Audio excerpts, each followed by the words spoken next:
Hi, I'm Billy Mitchell. I'm local chairman for Local Lodge 1112 in New Haven, and I'm also on the District 19 Executive Board.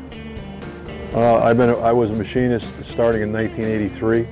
I worked for Amtrak at the time, and I went to apprentice school and worked for Amtrak till 1988, and got employed by Metro North Railroad, and I've been here ever since to the present, 1988 to the present. I was president of Local Lodge 1112 for 4 years. I've been the local chairman for the last 15 years, and I've been on the District 19 Executive Board for approximately 12 years.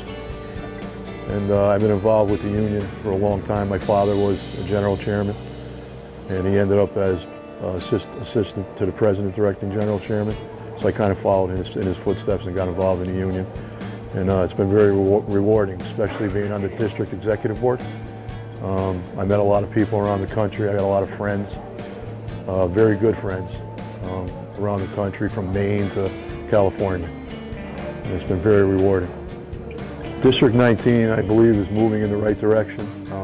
I've attended quite a few executive board meetings the past 3 years, which the only executive board meeting we had before that was at the convention. It was once every 4 meetings. So they're getting the executive board more involved in decision making, and we've been kind of spoiled at Local Lodge 1112. We've had a general chairman.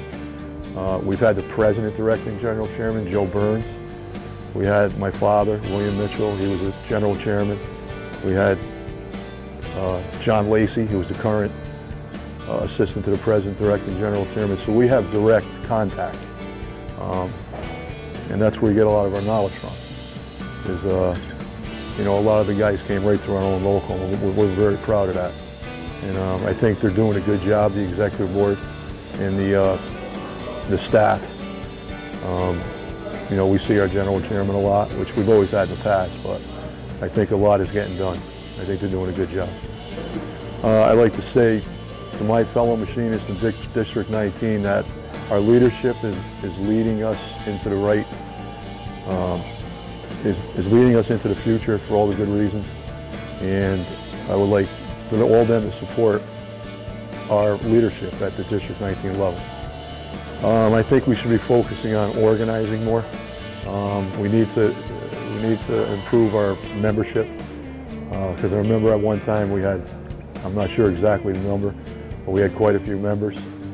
And like I said, there's a lot of proud machinists here in New Haven, and we want to see our union continue to prosper and continue to grow. Because a lot of our leadership locally is getting a little older, and we're retiring. And we got a lot of younger guys involved. We got a lot of younger guys that are going to be taking over our local, and I trust them. And they're very good. We've sent some guys to school. And I would suggest that other locals do that also, just to keep your local going. Like I said, we're very proud of our local. We have a rich history, and I think we have the right guys in place to take us into the future. Bill is my son.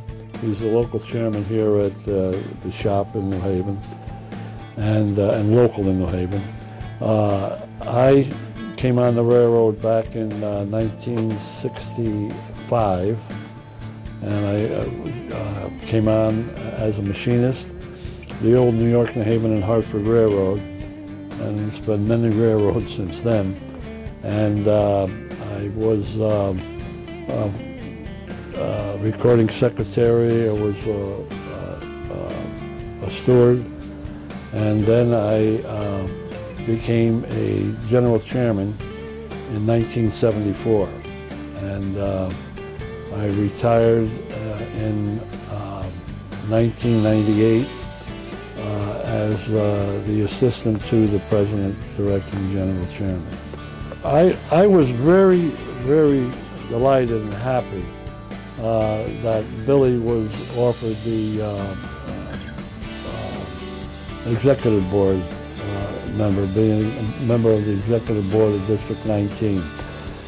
I thought it would fit him perfectly. He's got a good demeanor working, and he's been local chairman now for, oh boy, I'm not sure how many years, but I mean, I'm going on 17 years retired.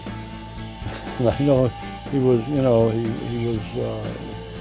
I think he became local chairman. I remember about that time, you know, and I was very happy for him and for the membership here, because he's got a way about him to work things out without it going to the next step. And I'm very proud of him, to tell you the truth. Well, we have 3 sons, and I'll tell you a quick little story. My youngest son, at the time he was 8 years old, and I was on the road, and I was a general chairman at the time. I was on the road, and my wife had gone shopping, and she was going to the Stop and Shop. We live in North Haven, Connecticut. She was going to the Stop and Shop in North Haven, and there was a picket line up out in front. And so he yelled at her at 8 years old and said, "You can't go in there, Dad. You can't cross the picket line." So she goes to another town and she shops over there to a different store. And when they came back, she drove by, and it was only an informative picket. They weren't picketing to keep people picketing the place for a sign. It was an informational picket. And he said, "Well, you still can't cross the line." But yes, I definitely believe that coming from a union, my father died in 1953. You didn't know him, of course, but my father was a miner. And plus he worked in other places, but my father was a big union man too.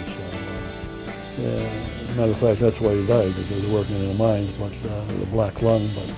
But yes, I definitely, and Billy knew that story, and yes, I definitely strongly believe that he, growing up in a union household, had a great effect on him to be a union worker, because let's face it, without unions, where would we be in this country? Where would the benefits be? Where would the money that the people are making be?